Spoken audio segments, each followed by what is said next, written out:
that was Shaker Melody, a traditional American tune as arranged by Peter Gritton.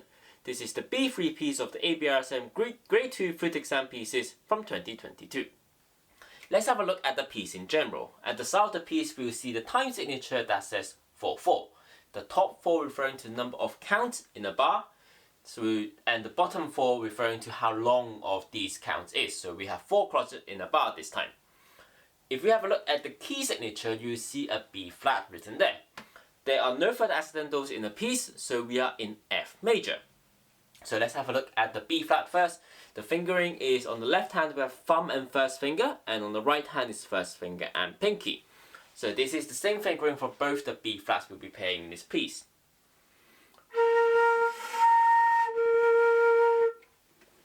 Now if you're not familiar with the F major, you definitely should, because part of it is in the piece and you're also required to know it for your grade 2 scales. You're required to know up to the 12th, which is the C note. So here is the scale.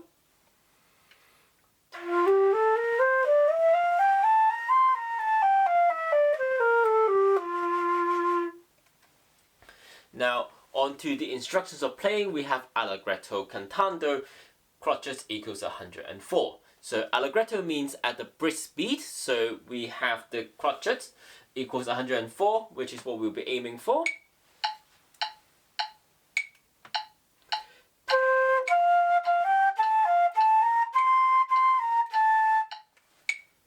And cantando means singing, so we'll be playing legato throughout and we won't be doing any staccatos in this piece. You could split this piece into 2 sections. The first section from the melody bar 1 to bar 5.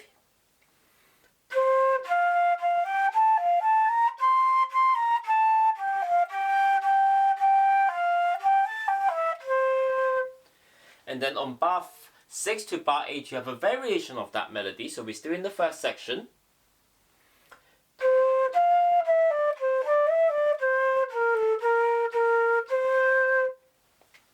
And then on bar 9 we have a scale leading up to our second melody, which is bar 10 to bar 13.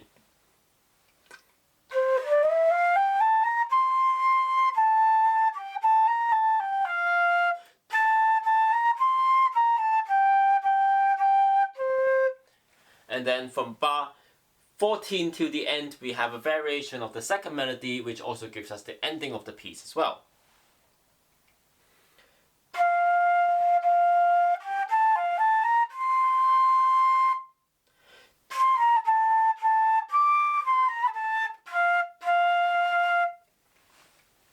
Now one thing we need to be careful of when we're playing famous tunes like this is that we need to play the arrangement in front of us, not what we're familiar with.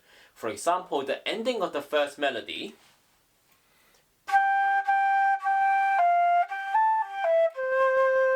might to you sound a bit strange because you might be more familiar with this ending.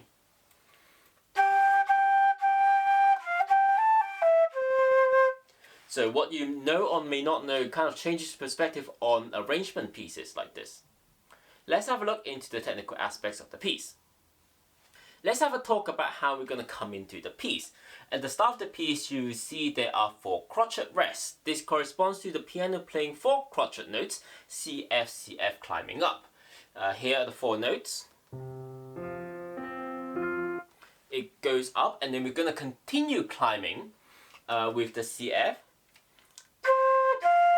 before we continue on with the rest of the melody. Here is a demo of how we're going to come in with the piano.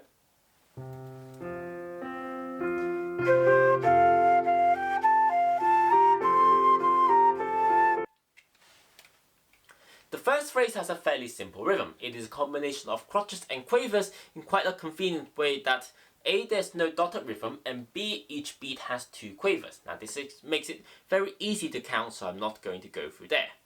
There are 2 things to look out for in this phrase, which is the first one is dynamic. You are in forte, which means loud. We need to blow a lot of air through, and we also need to blow it with warm air.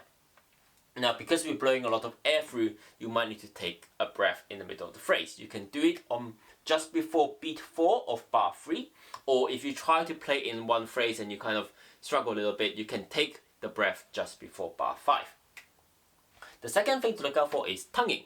You are always tonguing quavers, but you just need to look out for whether you're tying them in groups of 2 or groups of 4 in the first phrase. In bar 4, we also tie in the crotchets as well. So here's a demo of the first phrase.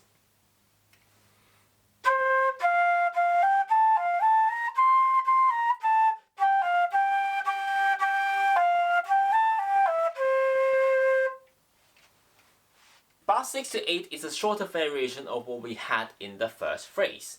We are starting off with an MF. We have a similar rhythm, but we do need to look out for when we're coming in after the rest. Now, on bar 5, we are playing a minim, and then we have a crotchet rest, and then we're coming in with CF.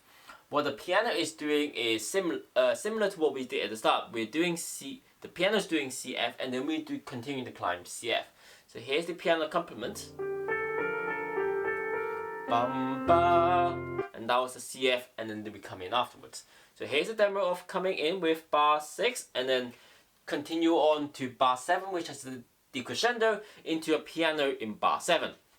Now remember, for playing quieter, we are reducing the embouchure, so we have less air going out, and we are also the air is also a bit more focused and a bit more colder. So from bar 6 to bar 8.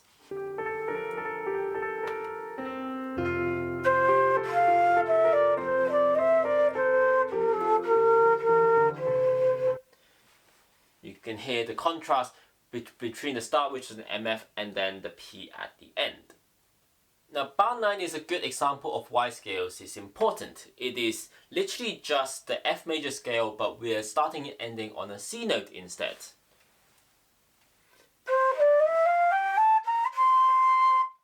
We are also doing a crescendo from the piano to the MF. Now, to come in, we are listening out for the piano, because during the minim on bar 8, the piano is doing this. And the ba-la-bum is our cue to come in. Ba-la-bum, and then we start with our scale. So here's a demo of us coming in.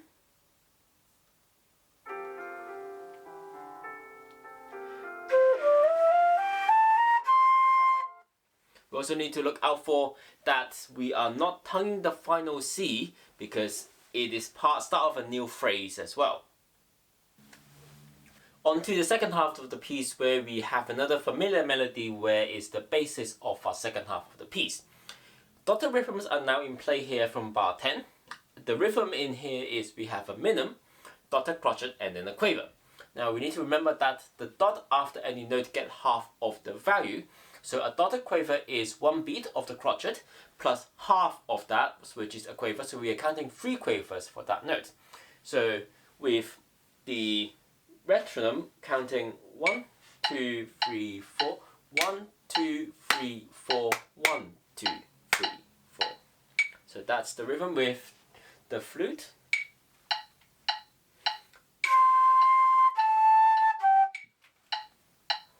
Now bar 11 and bar 12 is very similar to what we have previously. And on bar 13 we need to take care that all the crotchets are tied, and this is quite unlike bar 4. We are also now decrescendoing into an MP on bar 14. The rhythm here is repeated in bar 14 and 15, with the difference is that the last note is tied to bar 16. Now this means that the last C note on bar 15 is played for 3 beats instead of 2 beats and 1 beat respectively. We're also doing a crescendo, and then we have 2 beats on bar 16 and going to the forte.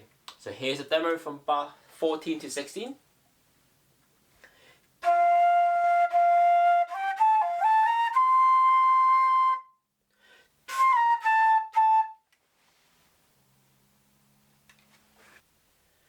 Coming into bar 16, we need to look out for the piano accompaniment, because it is counting for us. What the piano is doing is playing crotchets throughout, so we need to listen for what's going on. So here is the piano section on bar 16.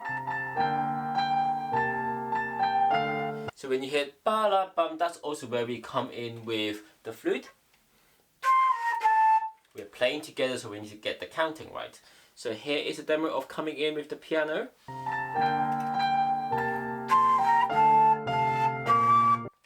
So we just need to look out for that. we are now finishing off the piece. The rhythm here is slightly new, but there's nothing too difficult on here. It's very similar to what we have. The last note here is tied again, so the last note is a 4-beat F note. We just need to look out for the piano again, because we are listening for the piano which it does a scale up. It goes to a high note and then it will play a low note. We need to stop playing our F before it gets to low notes.